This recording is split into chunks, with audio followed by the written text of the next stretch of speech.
Alright guys, what's up? Time for today's video. Um, Today I'm gonna be just talking about why, when it comes to learning, people are way too specific with what they're doing, way too getting deep into planning what they're trying to learn, when in reality, they should just dive in, okay? The truth is, there's no perfect way to learn anything. There's no 100% method that you can do that's going to provide exactly the results you want. When you're learning, you're going to have to develop your own process, your own system for learning. And the way you do that is just by experiencing it over and over and over again. Um, but yeah, this video isn't about developing how you learn. This video is more about improving your skills directly. So I'm going to teach you how I would go about improving my skills, how I've done it in the past. And again, it's more about just diving in. So what I mean by that is just go and do the skill. Just do the thing. Stop trying to, so many people try to, find these little workarounds like I'm going to start off with very slow, just like this. I'm going to watch, all these tutorial videos. I'm going to take this course. I'm going to read this textbook. Guys, you don't need any of that. If you are learning coding, okay, for example, yeah, sure, watch a couple tutorial videos. That's fine. There's nothing wrong with that. But there's no way you're going to learn coding until you're actually in a scenario where you have to code. So, find like a practice problem with coding, like a lower level practice problem, and start solving those. Like, get into like the main meat of your skill as quickly as you can, is what I'm saying. Like, you don't want to, it's kind of like jumping in a pool versus just, slowly easing your way in. Like a lot of times, if you really want to learn quickly, if you really want to be able to like fully embrace the skill and become like very proficient as quickly as you kind of need to just jump in the water, right? Now, I'm not saying, you know, that's kind of a crazy example because if you can't swim at all, I wouldn't recommend diving in water. You know what I mean? So maybe start like a little slowly. Okay, you do need to build up a little bit over time, but too many people aren't actually getting into the real meat of their skill. Like I see this, for example, in Brazilian Jiu-Jitsu classes. You'll have students who continually go to the white belt only class where they only learn very basic fundamental techniques and they barely spar. People will go to those for months, years, okay? As soon as the requirements were met, that I didn't have to go to that class anymore when I started jiu-jitsu, I started going to the main class because I knew I would just be able to spar for an hour straight. Okay, I just dove in. I was just getting the reps in every single day. That's actually what will help you learn a skill. It's not these like contained areas where you're just kind of learning a little bit of information and you're kind of flirting with the idea of trying your skill. No, you actually have to dive in and just do your skill. I see it too with people playing like chess, for example. Instead of just going into online chess and playing against real people, they'll play against like very low level bots for weeks and months on end. Okay, if you actually want to learn to be good at chess, you actually want to be able to win at chess, you need to start playing real chess games right off the rip. Okay? Like if you actually want to improve, it doesn't make sense to me. If you want to improve at playing chess, at doing Brazilian Jiu Jitsu, a majority of your time with the skill should be spent just actually doing it, right? Okay, so, anyways, just dive in. Let's get into it. So, first off, there's no perfect scenario for starting a skill. The conditions are never going to be exactly set for you to start something. You're eventually just going to have to try it out. And at first, it's going to be uncomfortable. Okay, you're going to think, why am I doing this? Why am I here? I'm scared. Guys, those are the exact times where you're finally like putting yourself in a position to grow. Okay, you finally put yourself in a scenario where you are going to be able to improve. You're going to be able to overcome. Okay, you're never going to have a perfect scenario for anything in your life, whether it's having a job interview, doing a piano recital, doing a jujitsu competition, talking to a girl, whatever it is you're doing. Okay, there's never a perfect scenario. Eventually, you're just gonna have to freaking do it. You're just gonna have to try it. Next, it's more exciting and fun. It's fun and exciting because it is scary. Okay, that's the thing. You don't know what's gonna happen. And that it's like, doing something a little crazy, doing something, too many people are like in their head, like, I have to do all this, like, where they're trying to plan everything so meticulously. Okay, it's more fun if you just jump in. It's actually exciting. You don't know what's going to happen. You get the full experience.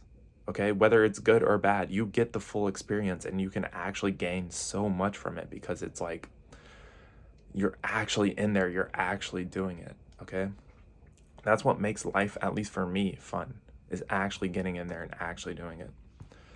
Next reason you want to do this, again, you learn faster because humans actually learn from being exposed to these situations, especially if you're exposed to a situation with a little bit of stress where you're kind of doing something a little bit outside of your comfort zone, guys.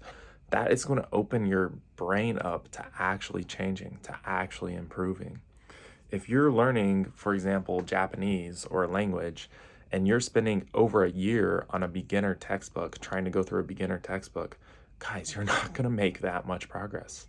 But if you just spent a year listening to native content, you spent a year just watching anime straight, I guarantee you, because you're actually diving into that native material, I guarantee you're going to end up with better Japanese than if you spent a year studying a textbook or flirting with the idea of like, eventually one day, maybe I can engage with native material. Guys, when you first start, everything is above your level. Everything. So don't worry about it. You're going to pick things up slowly over time by engaging with things. If you're only trying to get things that are specifically matched to your level forever, you're not really going to improve. You need to go over what you currently know to actually improve. Now, I'm not saying if you're, learning a language or doing jujitsu, you need to go and spar only with competition purple belts when you're a white belt, or you need to go and only listen to native Japanese podcasts when you don't know any Japanese. Like, no. Obviously match things to your level a little bit, but you need to be engaging with things that are above your current level, because everything that's above your current level, that's the knowledge that you want to grab and introduce. And again, the way you get that is by actually engaging with the skill, actually doing the skill, actually just diving in to the skill.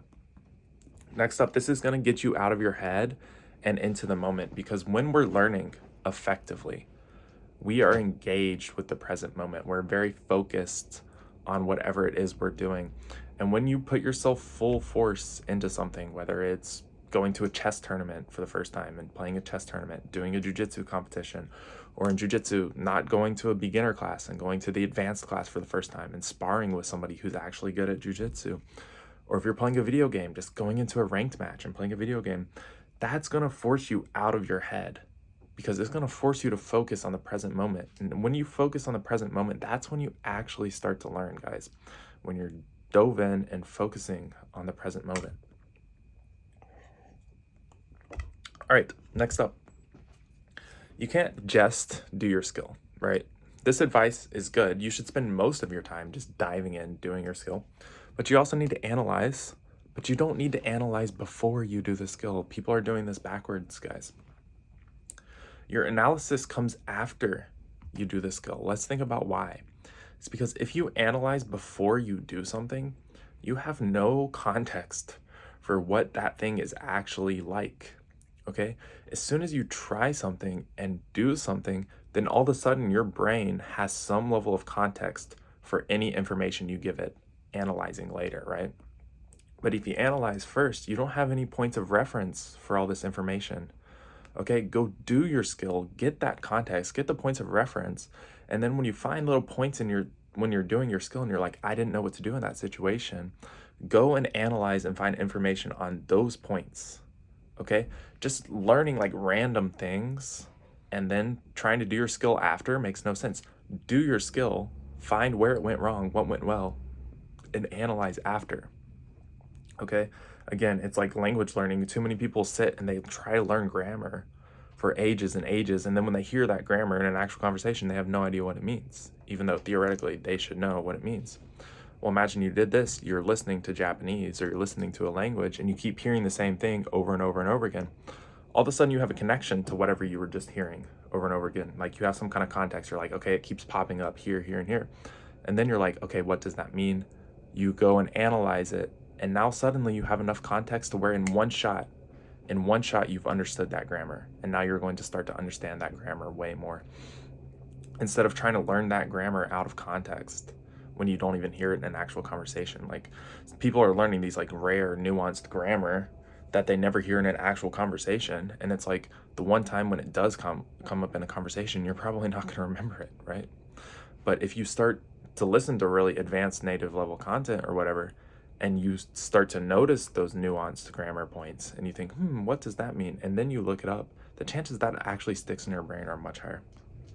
Anyways, guys, another reason to just dive in is because actually doing your skill, actually getting reps in your skill is by far the most time consuming thing you're going to do with your learning.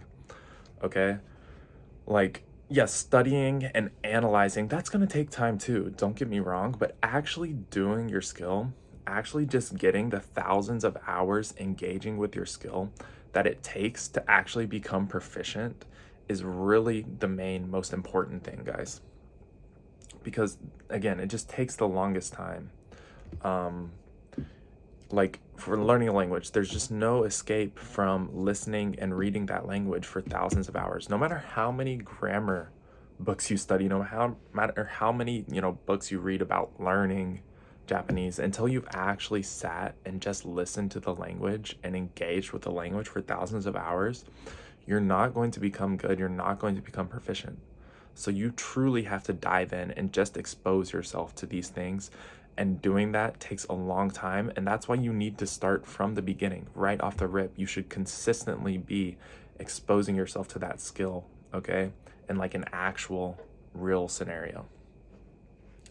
Okay, and again, now reasons that why not doing this is bad. One, you're gonna slow down your progress. I've seen so many people do jujitsu for years that are still bad at jujitsu because they're consistently just going to beginner classes and not actually pushing themselves to spar and actually do real jujitsu. Okay? Or people that play chess and they don't actually play online chess and they just play against bots. Or people that are learning a language and they just study grammar books and they never actually go and talk to somebody in that language, or they never actually listen to that language. Okay? You're going to waste a bunch of effort again because you're just giving your brain all this information you don't even have true context for. You don't even know when it's applied, how it's applied, what it feels like when it's applied, etc. And everything you learn just becomes wasted effort because you're never actually like fully integrating that information into your skill set when you're doing the skill. Like, yeah, theoretically, you might understand it. You might be able to explain to someone about it, but can you actually perform that in like a live scenario? Okay? If you can't, you're wasting your time, because if you want to be actually able to perform things in like a live scenario where it actually matters, you're going to need thousands of hours of practice actually doing that thing and implementing that information. Finally, you're going to have lackluster results, okay? There's a clear difference when you listen to somebody who learned Japanese from inputs and actually exposing themselves to real Japanese, and from somebody who learned Japanese from a textbook. Like, this person almost always sounds more like a native. They have a better vocabulary. They, can express themselves more clearly. This person, they always sound kind of robotic and strange, kind of like they're speaking their own language, but with Japanese words, if that makes sense. So your results are going to be completely different. And again, like the person who actually got in and sparred high-level people in jiu-jitsu for many, many hours versus somebody who's just been in beginner classes for many, many hours, the person who's actually exposed to high-level jiu-jitsu and actually is getting their ass kicked and actually having the full range of experience in jiu-jitsu is going to end up being much better in the end. Now, I do want to put a disclaimer, guys. You can't just only do your skill. You also need to learn information, okay? You need to be analyzing what's going wrong, what's going right, okay? Watching tutorials about your skill, reading about your skill. But the main thing is actually engaging, actually doing your skill. So if you feel like you're not improving, guys, I want you to think about how long you're actually engaging with your skill, how much you're actively engaging with your skill. And you might find that you're engaging less than you think. And again, remember, anybody who got good at any skill has spent hundreds, thousands of hours with that skill. And there's no shortcut to doing that. You're going to have to do it too if you want to get to that level. Anyways, guys, if you like this video, please leave a like and subscribe. Please check out some of my other videos. And if you have any question about learning or just any question in general, I'll do my best to answer it. Anyways, guys, have a great day. Thank you so much.